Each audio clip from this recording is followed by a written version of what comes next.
Operation Tel Aviv ১-৩। কৃষ্ণপক্ষের অন্ধকার চারদিকে দুর্গম পার্বত্য পথ।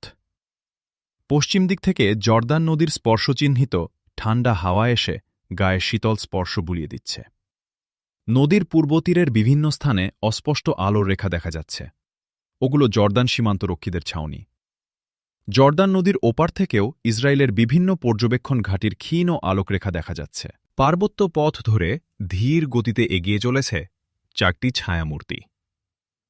একজন কৃষ্ণাঙ্গ, মাথায় ছোট ছোট কোঁকড়ানো চুল, ঠোঁট পুরু, মুখ লম্বাটে, বিশাল সুগঠিত দেহ। এর নাম আবু বকর শেনৌসি। দ্বিতীয়জন, তীব্র রোদে পোড়া লাল মুখ, সযত্নে রক্ষিত দাড়ি। এর নাম আব্দুর রহমান। এরা হলেন United Muslim liberation League of Africa, সংক্ষেপে UMLLA এর প্রতিনিধি। তৃতীয়জন প্রায় ৬.৫ ফুট উঁচু, রং হলদে, মাথায় তুর্কি টুপি, মুখে ফ্রেঞ্চ কাট দাড়ি, চোখে মুখে ক্ষিপ্রতার ভাব, সবসময় পরিস্ফুট। ইনি তুরস্ক থেকে আগত তুর্কিস্তান আজাদ আন্দোলনের নেতা মোস্তফা আমিন চুগতাই। এরা এসেছেন আজ সাইমুমের পর্যালোচনা ও পরিকল্পনা কমিটির বিশেষ বৈঠকে তাদের আবেদন নিয়ে। আর চতুর্থ ব্যক্তি সাইমুমের সদস্য আব্দুর রশিদ। তাদের পথ দেখিয়ে নিয়ে চলেছেন। আব্দুর রশিদকে খুব চিন্তান্বিত মনে হচ্ছিল। সে হঠাৎ চুগতাইয়ের দিকে চেয়ে বলল, আচ্ছা জনাব আমিন, হাসান তারিক চিঠি দেওয়ার পর আপনাকে কি মুখে কিছু বলেনি? আমিন চুগতাই দ্রুত অথচ অত্যন্ত শান্ত কণ্ঠে জবাব দিল, হাসান তারিককে অত্যন্ত ব্যস্ত মনে হচ্ছিল। চিঠি দিয়ে ৫ মিনিটের বেশি অপেক্ষা করেনি। আমি তাকে কোনো কিছু জিজ্ঞাসা করতেও সংকোচ বোধ করেছি। আজ ভোরে জনাব আলী এফেন্দির কাছে তার নিখোঁজের খবর শুনে হতবাক হয়েছি। আজ বুঝতে পারছি তার অস্বাভাবিক অস্থিরতাকে আমাদের অনুসরণ করা উচিত ছিল। কিছুক্ষণ পথ চলার পর নিচে পাহাড়ের ঢালুতে অসংখ্য আলো দেখা গেল। ওগুলো আকাশের ছায়াপথের ন্যায় উত্তর দিকে এগিয়ে একটি সরল রেখার মতো। আব্দুর রশিদ ওদিকে আঙুল নির্দেশ করে বলল, ইহুদি বর্বরতার সাক্ষ্য দেখুন। নিজের দেশ, নিজের সকল সম্পদ থেকে বঞ্চিত হয়ে এক টুকরো কুঁড়ে ঘরে পশুর মতো বাস করছে বছরের পর বছর। বাস্তুহারা লক্ষ লক্ষ মুসলমান জাতিসংঘের মুখের দিকে তাকিয়েছিল ২০টি বছর ধরে। অনাহার, অখাদ্য, অপুষ্টি ও অচিকিৎসায় মৃত্যুর দিকে এগিয়ে চলেছে তারা। কিন্তু এদের আর্তক্রন্দন আর মুমূর্ষু চিৎকার ২০ বছরেও জাতিসংঘের কানে পৌঁছেনি।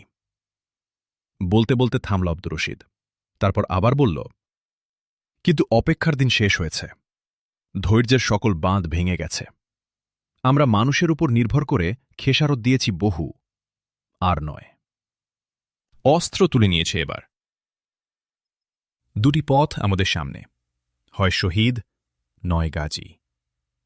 আমিন চুগতাই বলল, জনাব রশিদ, আপনাদের উদ্বাস্তুদের মধ্যে শিক্ষা ও সংগঠনের কোনো ব্যবস্থা ছিল না বলেই জানি। কিন্তু এমন বিস্ময়করভাবে সংগঠিত হতে পারলেন কেমন করে? আর এমন ট্রেনিংই বা পেলেন কোথা থেকে? আব্দুর রশিদ মৃদু হেসে বলল, আমাদের শিক্ষা ও সংগঠন সম্পর্কে আপনার ধারণা কিছুটা সত্য, কিন্তু সবটুকু সত্য নয়।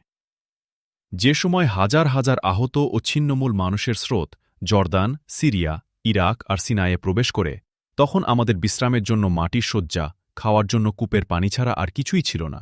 আমাদের এক চরম দুর্দিনে অনেকেই সাহায্য করেছিল। কিন্তু সেদিন অদ্ভুত একদল কর্মী ভাইদের আমরা একান্ত করে পাশে পেয়েছিলাম। মার কাছে গল্প শুনেছি। শুনতাম মদিনার আনসারদের আল্লাহ আমাদের জন্য পাঠিয়েছেন। এদের আপনারা আজ সবাই চেনেন, ইখওয়ানুল মুসলিমুন। ইখওয়ান ভাইরা সেদিন শুধু চিকিৎসা, খাদ্য আর তাঁবুরি ব্যবস্থা করেননি। উদ্বাস্তু পল্লীগুলোকে বিভিন্ন ইউনিটে ভাগ করে প্রত্যেকটিতে একটি করে শিক্ষায়তন প্রতিষ্ঠা করেছিলেন। সেই শিক্ষা প্রতিষ্ঠানে ছিল দীর্ঘমেয়াদী সামরিক ট্রেনিং। শিবিরগুলোতে ইখওয়ান কর্মীরা শিক্ষক ও উপদেষ্টার দায়িত্ব পালন করতেন। তারা বলতেন, বিশ্ব রাজনীতিতে অনুন্নত ও অন্তর্দ্বন্দ্বে মুসলিম দেশগুলো যেভাবে মার খাচ্ছে, তাতে ফিলিস্তিনের মুক্তি রাষ্ট্রের সামরিক শক্তিতে নয়। ফিলিস্তিনের প্রকৃত মুক্তি অকুতোভয় মুসলিম তরুণদের বেসরকারি সংগ্রামেই আসবে। আজকের সাইমুমের জন্ম হয়েছিল সেদিন আমাদের ইখওয়ান ভাইদের হাতেই। হয়তো অনেক আগেই তেল আবিবের প্রাসাদ শীর্ষ থেকে ইহুদি পতাকা ভূমধ্যসাগরে ডুবে যেত। কিন্তু হঠাৎ করে আমাদের আশার আলোকবর্তিকা রুদ্ধ হল। ইখওয়ান নেতা হাসানুল বান্না মিশরের রাজপথে গুলিবিদ্ধ হয়ে মারা গেলেন। হঠাৎ আমিন চুগতাইয়ের কনুইয়ে একটি গুতা খেয়ে রশিদ সামনে তাকিয়ে দেখল পাহাড়ের অন্ধকার গুহা থেকে নির্দিষ্ট নিয়মে কয়েকবার আলোক সংকেত। সে সাথীদের জানাল, আমরা প্রথম চেকপোস্টে এসে গেছি। কয়েক গজ সামনে দেখা গেল উদ্ধত মেশিনগান হাতে পথ রোধ করে দাঁড়িয়ে আছে দুটি ছায়ামূর্তি। আব্দুর রশিদ বিচিত্র স্বরে একটি শীষ দিয়ে উঠল। সঙ্গে সঙ্গে গোটা দেহ কালো কাপড়ে আবৃত একজন বিশালকায় প্রহরী একটি প্লেটে করে কয়েকটি কাঠের অক্ষর এনে আবু বকর সেনৌসির সামনে তুলে ধরল। সেনৌসি তা থেকে ডাব্লিউ অক্ষরটি তুলে নিল। অমনি লোকটি রিভলভার নামিয়ে সালাম দিয়ে সকলের সাথে হ্যান্ডশেক করল। প্রথম চেকপোস্ট পেরিয়ে এল ওরা। বিস্মিত আমিন চুগতাই প্রশ্ন করল, কি ব্যাপার? আব্দুর রশিদ হেসে বলল, ৩ নম্বরে আপনার পালাও আসছে। ঘাঁটিতে ঢোকার জন্য এ ধরনের টেস্টে আপনাকেও উত্তীর্ণ হতে হবে। চিন্তিত আমিন চুগতাই বলল, কিন্তু আমি তো এ সংকেত জানতে পারিনি। হাসান তারিক আমাকে। তা আমি বুঝলাম, কিন্তু এ ব্যাপারে আমি আপনার মতোই অজ্ঞ। দেখা যাক। আমি মুসা ভাইকে জানিয়েছি আপনার কথা। আরও কয়েক মাইল কষ্টকর আরোহণ অবতরণের পর তারা দ্বিতীয় চেকপোস্টে পৌঁছল। সেখানে আগের মতোই একটি প্লেটে করে কয়েকটি কাঠের অক্ষর আনা হল আব্দুর রহমানের সামনে। তা থেকে তিনি এ অক্ষরটি তুলে নিলেন। তৃতীয় চেকপোস্টে গিয়ে আমিন চুগতাই প্রহরীদের হাতে আটকা পড়ে গেল। হেডকোয়ার্টার থেকে নতুন নির্দেশ না আসা পর্যন্ত ওখানেই অপেক্ষা করার আদেশ হল। প্রায় ১৫ মিনিট পর আহমদ মুসার বিশেষ নির্দেশে আমিন চুগতাইকে ছেড়ে দেয়া হল। আম্মান থেকে ১২ মাইল উত্তরে, জর্ডান নদী থেকে ২০ মাইল পূর্বে একটি সংকীর্ণ পার্বত্য উপত্যকার পাশে পর্বতগাত্রের কয়েকটি গোপন প্রকোষ্ঠ আলোকিত হয়ে উঠেছে। পর্বত গুহার চারদিকে মাইলের পর মাইল জুড়ে সাইমুম মুক্তি সেনার ঘাঁটি ও পর্যবেক্ষণ কেন্দ্র। এখান থেকে পরিচালিত গেরিলা অভিযান ইলাদ থেকে গাজা, হাইফা থেকে জেরুজালেম ইহুদি সাম্রাজ্যবাদীদের সুখনিদ্রা চিরতরে কেড়ে নিয়েছে। রাতের অন্ধকারে রাইফেল নিয়ে পাহারায় বসতেও আজ তাদের বুক দুরু করে, যেন তারা বুঝতে পারছে হিসাবের দিন আসন্ন। প্যালেস্টাইনি মুসলমানদের প্রতিটি ফোঁটা রক্তের শোধ আজ তাদের দিতেই হবে। উজ্জ্বল প্রকোষ্ঠগুলোর একটিতে বিরাট একটি গোল টেবিল, চারদিকে পাতা 10টি চেয়ার। বসে আছে 8 জন। এক পাশের 2টি চেয়ার খালি, একটি হাসান তারিকের, অপরটি মেজর জেনারেল আলী এফেন্দির। হাসান তারিক নিখোঁজ, আলী এফেন্দি এখনও পৌঁছাননি। সাইমুমের 3 জন সদস্য ছাড়াও আজকের বৈঠকে উপস্থিত আফ্রিকার 2 জন, তুরস্ক থেকে 1 জন। UMLLA কেন্দ্রীয় কাউন্সিলের রিপোর্ট পড়ছিলেন আফ্রিকার প্রতিনিধি আব্দুর রহমান। শীতের রাতেও তার কপালে বিন্দু বিন্দু ঘাম। আহমদ মুসার মুখ নিচু,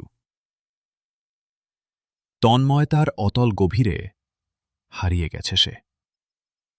আব্দুর রহমান রিপোর্টে বলছিলেন, আফ্রিকার মোট ৩,২২০ মিলিয়ন মানুষের মধ্যে মুসলমানের সংখ্যা ১৯৪ মিলিয়ন।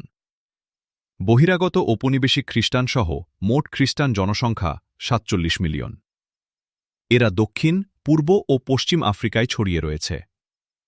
কোনো মুসলিম দেশেই এদের সংখ্যা ১৫% বেশি নয়। অথচ সামান্য সংখ্যক হয়েও সাম্রাজ্যবাদী শক্তির সহায়তায় Ethiopia, Chad, Mali, Nigeria, Tanzania, Ghana, Sierra Leone, Dahomey, Central African Republic, Upper Volta, Ivory Coast, Senegal প্রভৃতি দেশে শোষণ ও নিপীড়ন চালাচ্ছে। শিক্ষার দ্বার মুসলমানদের জন্য প্রায় অবরুদ্ধ। শিক্ষা পেলে নাম বদলে খ্রিস্টান হতে বাধ্য করা হয়। অর্থনীতি কুক্ষিগত, রাজনীতিতে মুসলমানরা অস্পৃশ্য। রাজনৈতিক নির্যাতনের চূড়ান্ত রূপ চাদের লিবারেশন ফ্রন্টের সহস্র কর্মীর হত্যা। ইথিওপিয়ায় মুক্তিযোদ্ধাদের গাছে ঝুলিয়ে হত্যা। জাঞ্জিবারে কাশিম হাঙ্গা, আলী মোহসিন, সালাম বাম্ব, ইবনে সালেহ আবদার জুমা, খাতির মোহাম্মদ শামত, জুমা আলী বছরের পর বছর কারাবাস। সহস্র নরনারী আফ্রিকার কারাগারে মৃত্যুর প্রহর গুনছে। ভিক্ষায় সুবিচার আসে না। আন্তর্জাতিক ন্যায় বিচারও কাজে আসে না। মুক্তির একমাত্র পথ সংগ্রাম। আমাদের আবেদন 5টি। 1. দীর্ঘ মুক্তিযুদ্ধের জন্য পর্যাপ্ত অর্থনৈতিক সহায়তা। 2. প্রয়োজনীয় অস্ত্রশস্ত্রের সরবরাহ। 3. আহত মুক্তিযোদ্ধাদের আধুনিক চিকিৎসা। 4. শিক্ষা ও ট্রেনিংয়ের জন্য উপদেষ্টা প্রেরণ।